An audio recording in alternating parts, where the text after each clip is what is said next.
നമ്മളിപ്പോൾ ഉള്ളത് കാർത്തികയിലാണ്. ഇത്ര ക്ലോസ് അല്ല, എവിടെ നിന്ന് ഇത്ര ക്ലോസ് ആക്കിയിട്ട്. ഹായ് ഗൈസ്, നമ്മളിപ്പോൾ ഉള്ളത് കാർത്തിയാനി അക്കാങ്ങിയിലാണ്.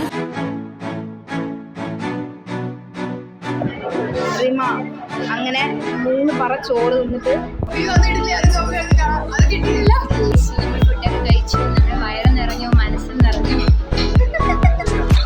അതുകൂടെ പറയാം, നോർമലായിട്ട്. ഹായ് ഗൈസ്, നമ്മളിപ്പോൾ ഫുഡൊക്കെ കഴിച്ചു. നമ്മുടെ വയറും നിറഞ്ഞു, മനസ്സും നിറഞ്ഞു.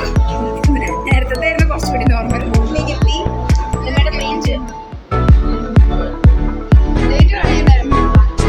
ഈ യൂട്യൂബിലെ കണ്ടന്റ് കണ്ട് നിങ്ങൾ വീഴാൻ പാടില്ല.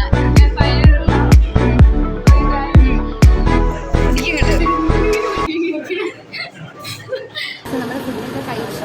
ഭയങ്കര നല്ല ഫുഡായിരുന്നു. ഫുഡിൽ കോൺസെൻട്രേറ്റ് ചെയ്തുകൊണ്ടിരിക്കുകയായിരുന്നു ഗൈസ്. നമുക്ക് ലഡും കഴിക്കാം അല്ലേ? എൻ്റെ യൂട്യൂബ് ചാനൽ സബ്സ്ക്രൈബ് ചെയ്യണം. മതി